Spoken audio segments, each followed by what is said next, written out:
Kaya naman takin mo, DOJ tsaka DILG, magkapatid, eh di nag-riding in tandem yan. Ang ano na mangyayari sa mga kaso sa Pilipinas, puro politika na lang.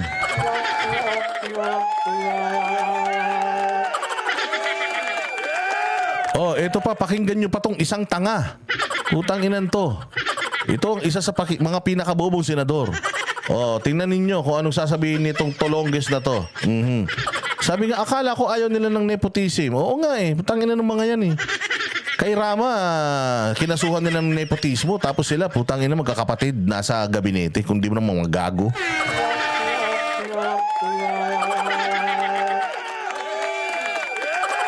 Oh, pakinggan ninyo si Manny Tokmol. Oh, nakalug na yata yung utak nito, kakasuntok sa kanya. Sige, pasok.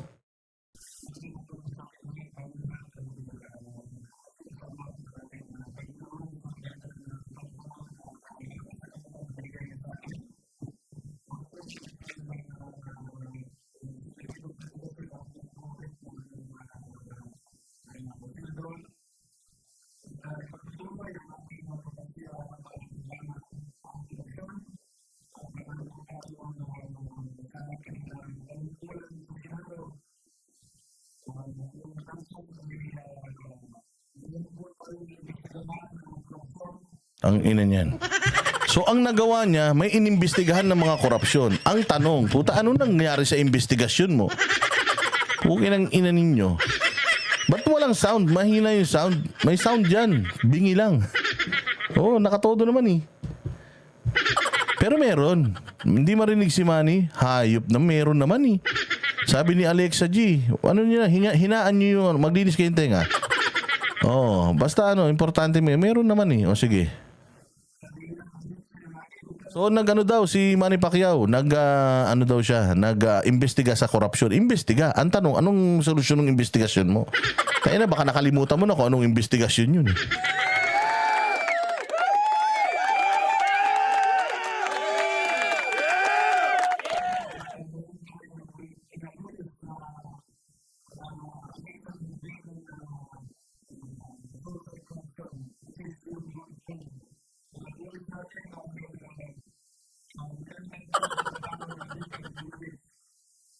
Bakit korap pa din ang DPWH?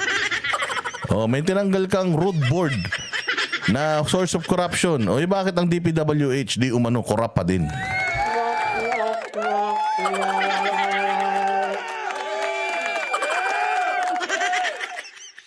Ano ba talaga? Meron ba o wala? O baka meron naman sa iba eh, tas sa iba wala. Tapon nyo na yung cellphone nyo.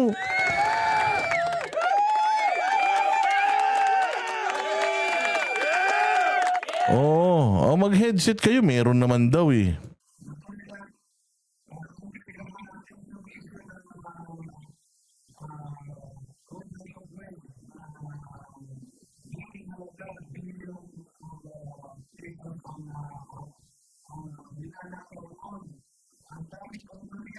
Oh, may nakulong. Inimbestigahan mo. Ang daming anomalya, bilyon ang ninanakaw. Putang ina, may nakulong.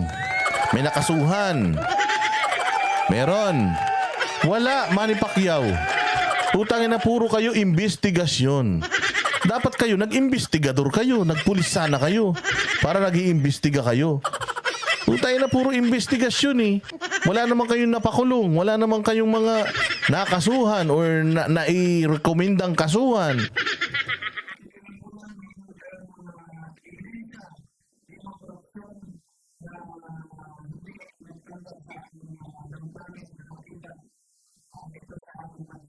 Oh, hindi katanggap-tanggap na korupsyon na iyong damdamin sa bansa. Eh, putang ina, bakit sumama ka sa mga kawatan?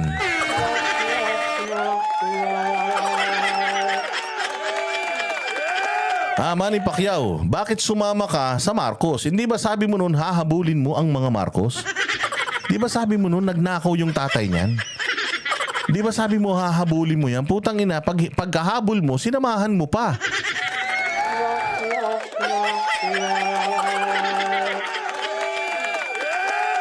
Gunggong ka. O hindi sabihan mo. Tayo na, galit ka pala sa korupsyon eh. Anong tawag mo doon sa 1.4 billion per day na flood control project na putang ina binabaha pa rin tayo? Anong tawag mo ron? Di ba katarantaduhan?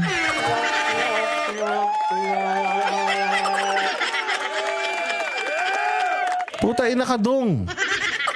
O ba't sumama ka sa mga magnanakaw? Sabi mo nun, hahabulin mo dahil magnanakaw, tapos sumama ka sa magnanakaw, tapos sasabihin mo ayaw mo sa korupsyon.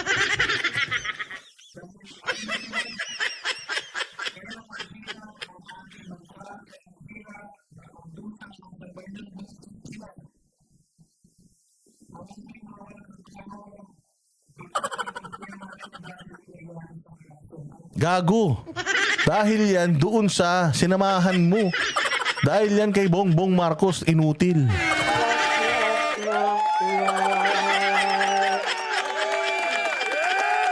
Putang inan to. Oh, wala daw trabaho, bagsak ang ekonomiya, sabi niya. Dahil daw sa korupsyon. Tanga, sino bang may kasalanan kung bakit bagsak ang ekonomiya? Ba't walang trabaho? Siyempre, presidente ng Pilipinas, gago. Sino bang nagtaas ng mga kamay niyo, mga punyeta kayo? Yung presidente ng Pilipinas, tanga.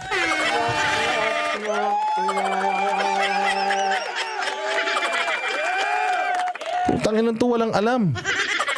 Mag-boxing ka na lang. Suntukin mo yung mga saging sa likod bahay nyo para may magawa ka.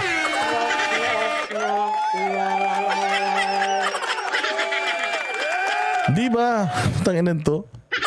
Oo, sabi niya, hindi daw siya mahirap daw ang bayan natin, di raw niya matanggap. Walang trabaho, mataas ang bilihin, ekonomiya bagsak. Tangina, sumama naman siya sa administrasyon. Sino ba may-ari ng may kasalanan ng pagbagsak ng ekonomiya ngayon, ng pagkawalan ng trabaho ngayon? Putang ina, alangan naman si Cory.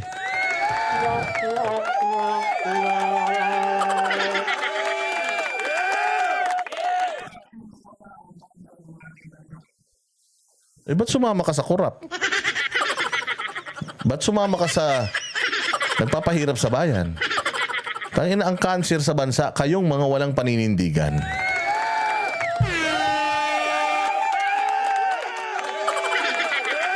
Kayong mga walang paninindigan, kayo ang mga salot sa lipunan. Yung mga kayabang-yabang na habulin, pananagutin, magnanakaw yan, anak ng diktador. Putang ina, tumakbo siya dun.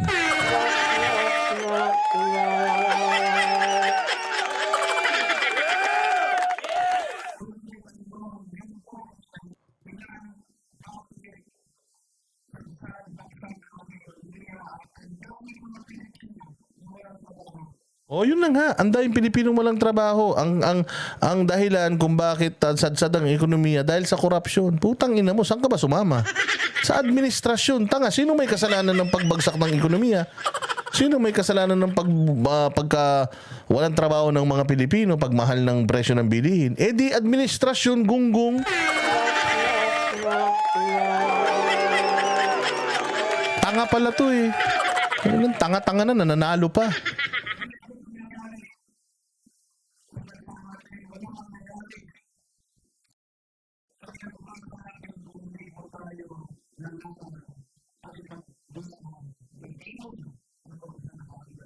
Yan, suntukin mo si Bongbong. Suntukin mo yung mga cabinet secretary ni Bongbong. Kung talagang gusto mong labanan yung mga salot sa lipunan. Sila ang timon, silang may hawak ng manibela, sila nagdadrive ng Pilipinas. Kung sinasabi mo ngayon na lugmok ang Pilipinas, puta ba't ka tumakbo under ng ticket nila? Sana lumaban ka sa ticket nila dahil galit ka sa korupsyon, galit ka sa nangyayaring pagtaas ng bilihin, pagbagsak ng ekonomiya. Sana hindi ka tumakbo dyan. Tumakbo sana sa mga dilawan. Para at least, di ba, may katuturan yung sinasabi mo.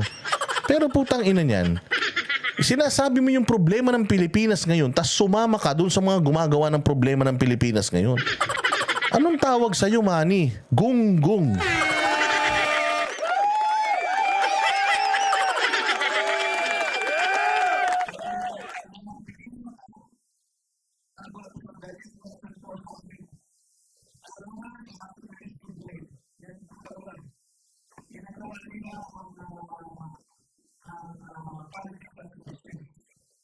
Na nga, tangina, lahat ng pinapaliwanag mo kung sino yung sinaniban mo. Lahat ng sinasabi mo ngayon, yung sinamahan mong grupo, sila yun. Putang ina, ba't nandiyan ka? Nagre-reklamo ka pala.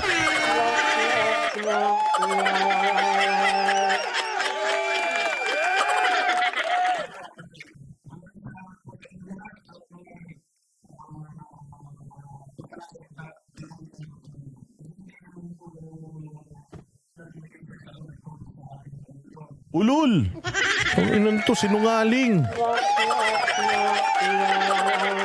Tarantado. Anong hindi nag-criticize sa Pangulo? Ang inan, linaw-linaw nung sinabi mo nun, drug test kayo, di ba? Kay ni Lacson na nagpakalat ng drug test nun.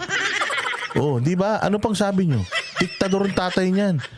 Maraming mga ninakaw yung pamilya niyan. Hahabulin ko yan. Di ba? Anong hindi pagbanat doon? Tayo na to si Manny Pacquiao, umiinom yata to ng anesthesia eh.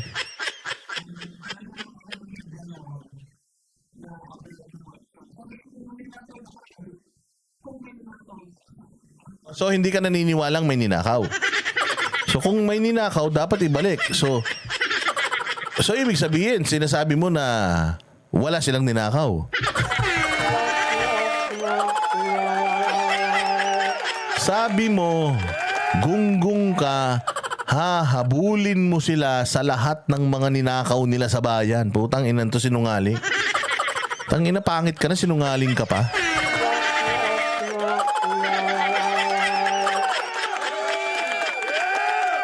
Ina, pagpangit na, gandahan mo na yung ugali mo. Tangina, pangit ka na, sinungaling ka pa. Pucha, recipe for disaster yan.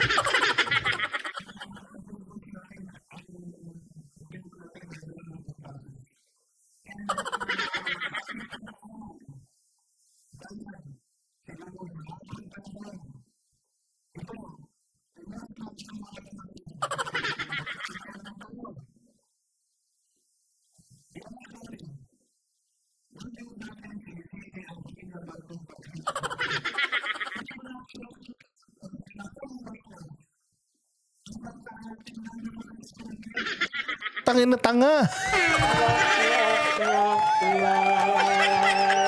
Bobo. Bobo ka talaga, Pacquiao. Kanina lang sinasabi mo na ang bansa natin bagsak ang ekonomiya.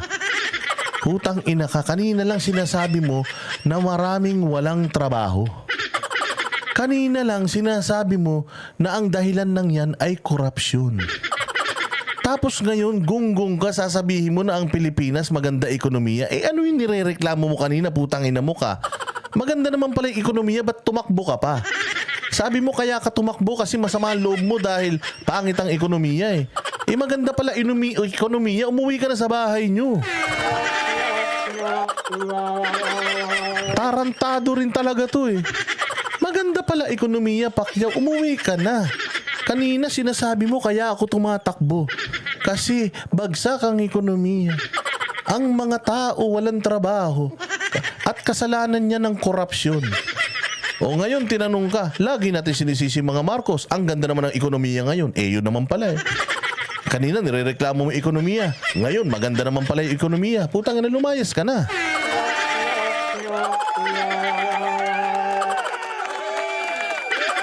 Putang ina nyo, hindi nyo kami kasing tanga. O kung kayo mga manloloko kayo, puta, ibahin nyo kami.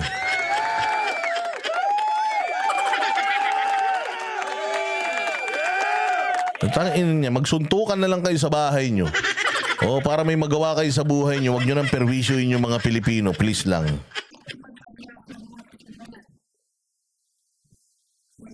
Ano? Sinasabi mo?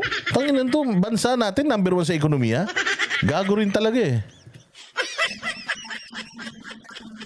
Putang ina, tanga no? Ang bansa daw natin, number 1 sa ekonomiya. Putang ina to, ano tayo? Mas mayaman tayo sa Singapore? Abay, gago. Tanginan to. Mas mayaman tayo sa Japan? Mas mayaman tayo sa China? Number 1 ekonomiya natin, mas mayaman tayo sa ano? Mas mayaman tayo sa Korea, ganun. Abay, putang ina, ang galing mo magsinungaling. Gago to, Diego Latigo. Putang ina niyan, ang bansa daw natin ang number 1 sa ekonomiya. Tarantado, fake news ka. Putang ina tong Bisayan to. Di lahat ng Bisaya, ito lang ha. O sabihin nyo na naman, hoy, Boss Dada, putay na yung Bisaya, inaaway mo na naman. Hindi, ito lang. Oo, sabi ko, Bisayang to. Oo, hindi ko naman sinabi lahat ng Bisaya, ito lang.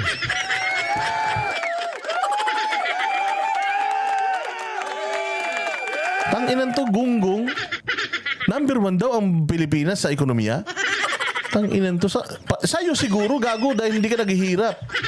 Tayo naka-araw-araw kumakain ka ng tinola. O, pero yung mga Pilipino, putay na pumunta ka sa mga mahihirap na mga lugar dito sa Pilipinas para malaman mo kung maganda ba talaga ekonomiya ng Pilipinas, tarantado.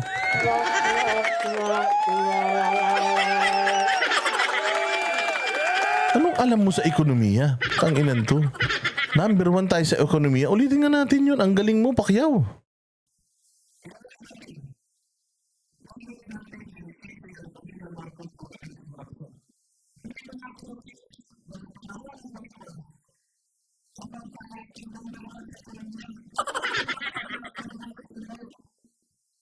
Gago. Putang ina mo. Unang-una sa lahat, hindi tayo naging number 1 sa ekonomiya. Tanga. Saan ka ba nakatira? Ay, nasa planet Namek ka ba nakatira?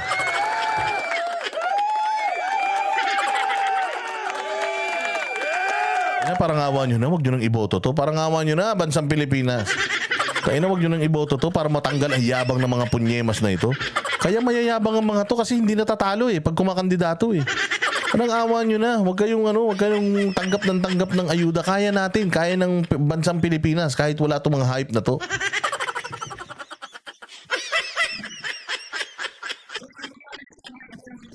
Tanga, alam nga naman hindi reality pag-usapan natin, gago. So in reality lang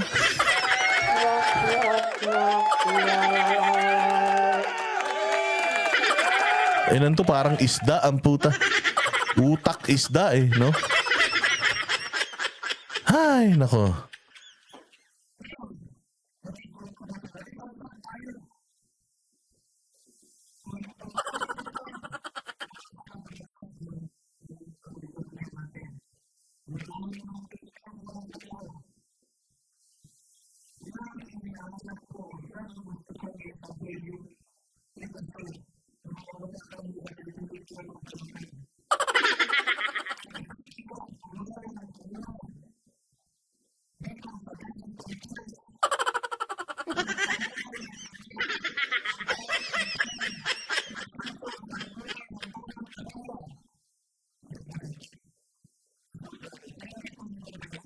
Tangina mo, maganda nga yung pangako. Ang problema nga hindi yun nangyayari, gunggong.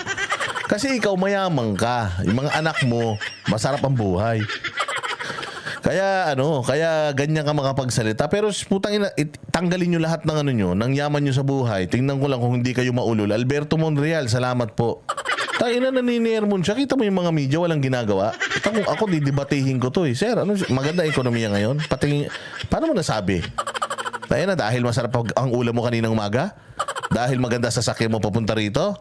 Dahil mamahalin yung mga damit mo? Maganda ekonomiya? Gago, yung ekonomiya nyo maganda. Pero yung pangkalahatan ng Pilipino, putang ina mo, Pacquiao. Nakawala na ba tayo sa third world country nung naging presidente si Bongbong Marcos?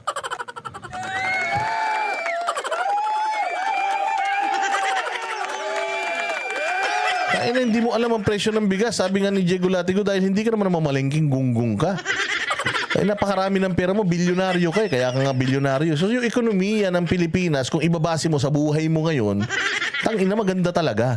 Pumunta ka sa Tondo, pumunta ka sa mga, yung mga bundok. Tingnan mo kung maganda ba buhay nila ron, tarantado. Kapal na mukha mo. Kapal ng mga mukha nyo.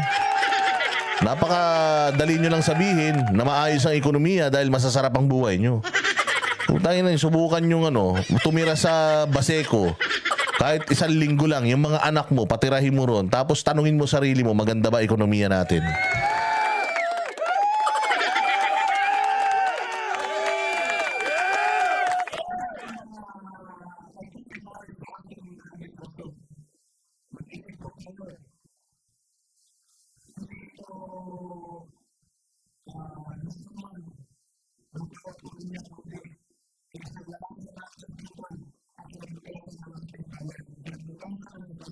Ulul, kinabukasan nyo lang. Tangina, taga Mindanao ka. Alam mo ba nangyari sa BARMM? Ha? Alam mo ba nangyari sa BARM, Pacquiao? Ha? Alam mo ba sinusuka si Lagdameo? Oo. At gustong pag-resignin si Lagdameo noong mga taga-BARM. Kasi nakialam siya sa politika sa BARM. At alam mo ba na ang pera ng BARM kinukulimbat daw nila di umano? Alam mo ba ang budget ng BARM mas malaki pa daw sa budget ng buong Pilipinas? Alam nyo ba yon? Alam nyo ba yon? Hindi nyo alam yon. Napakainit na issue nun. Binabalita ba ng ng mainstream media? Sa Mindanao ka, hindi mo na alam yung nangyayari dyan. Sa BARM. Nagkakaanuhan na dyan. Baka hindi na matagal, magkakaroon na ng gera dyan sa Mindanao. Dahil sa ginagawa sa BARM. Pinakikialaman yung BARMM. Galit na galit si Pax Ali Mangudadato, mga ano niyo yun. Mga kaalyado niyo yun. Galit na galit sila, pinagre-resign nila si Lagdameo dahil kurakong daw. Dahil pinakikialaman nila yung yung pamamalakad diyan at yung pera mukhang kinukurakong daw.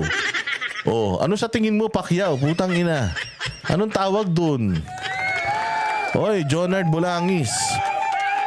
Manny, kamusta naman ang peace and order dyan sa Jensan? Yun nga, Ted, ang problema namin, maraming fish, wala namang order. Putang ina, tanga, di ba?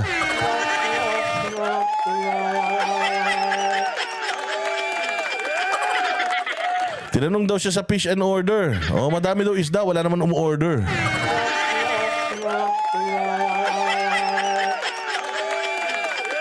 Yun ang anuhin ninyo. Dahil mo sinasabi, Pacquiao, puro kakalokohan.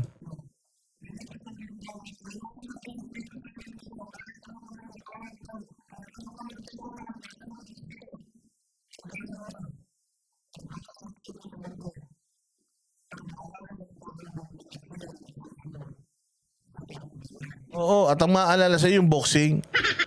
Yun ang iniwan mong ligasiya, Pacquiao, hindi yung politika. Tumigil ka. Wala kang nagawa sa politika. Sabi ni Diego Latig, huwag yun ang tagayan yan, ha? Tama na yung tagay dyan. Tama na.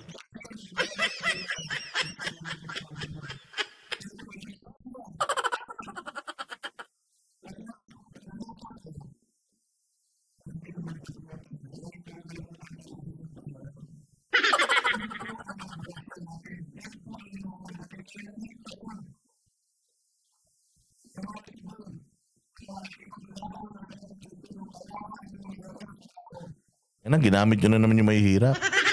Gago ka talaga, no? Sabi mo kanina, number 1 ang ekonomiya natin. Ba't sinasabi mo ngayon, kawawang mahihirap? Kung number 1 ang ekonomiya natin, dapat walang mahirap. Manny Pacquiao, di ba? So kanina, sinasabi mo, maganda ekonomiya natin, ang galing-galing ni Marcos. Ngayon, sinasabi mo, tumakbo ka para maipaglaban yung mga mahihirap. Putang ina, ano ba talaga, Manny?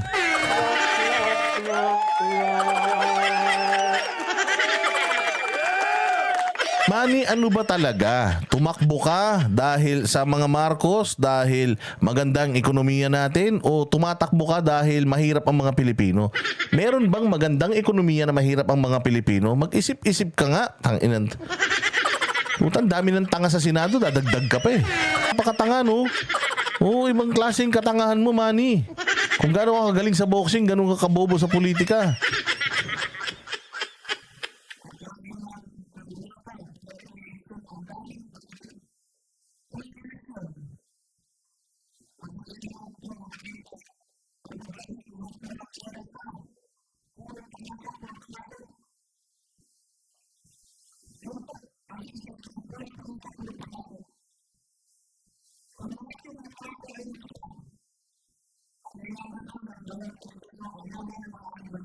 O di ibig sabihin, sinungaling si Bongbong.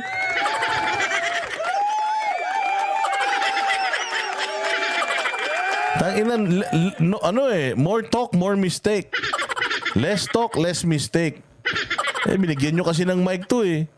Sabi niya, kung ito daw mga eleksyon sa Pilipinas, ay puro pangako lang daw. Kung sana tinutupad yung pangako, sana mayaman ng mga Pilipino. Gago, sino bang presidente ngayon? Ang presidente ngayon yung pinagtatanggol mo kanina, yung nangako. Siya yung nanalo eh. So are you saying na si Bongbong nangako, hindi tinupad? Abay, putang ina, ba't tumakbo ka pa sa kanya? Tanga to, bobo no. Sobrang bobo ni Pacquiao. Hindi niya alam kung ipagtatanggol niya si Bongbong o ipapahamak niya. So sabi niya kanina, maganda ang ekonomiya ng Pilipinas under Bongbong Marcos. Number 1 daw tayo. Putang inang galingan. Number 1 sa ekonomiya. Tinalo pa natin ang Singapore, ang Korea, ang China, ang Japan.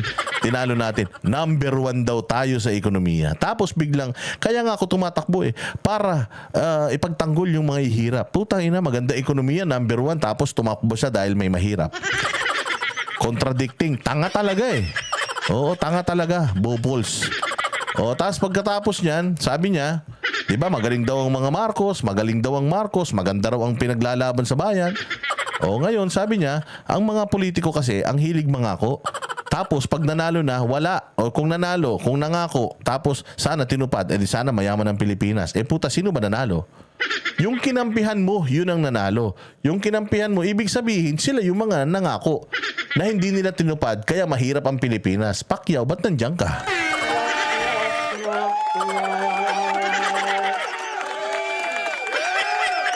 Putang inan to, inutil? Inutil ka.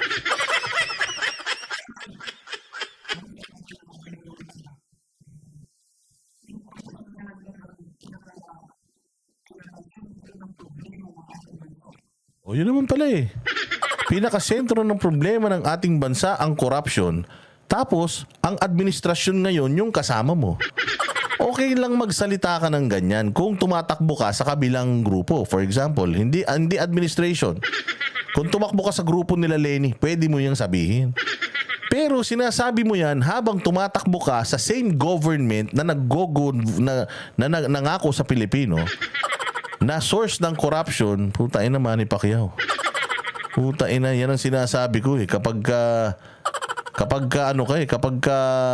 puros ka lang jogging ng jogging, nakakalog yung utak mo eh.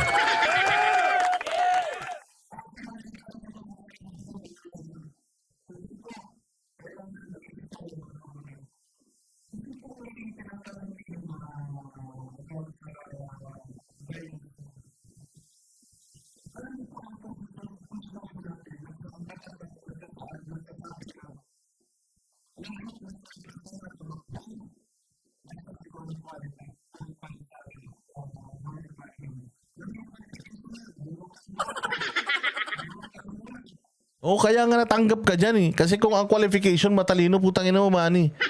Hindi ka matatanggap dyan.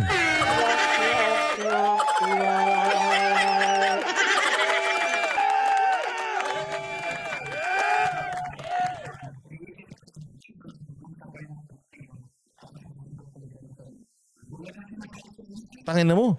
Okay, bahala ka sa buhay mo.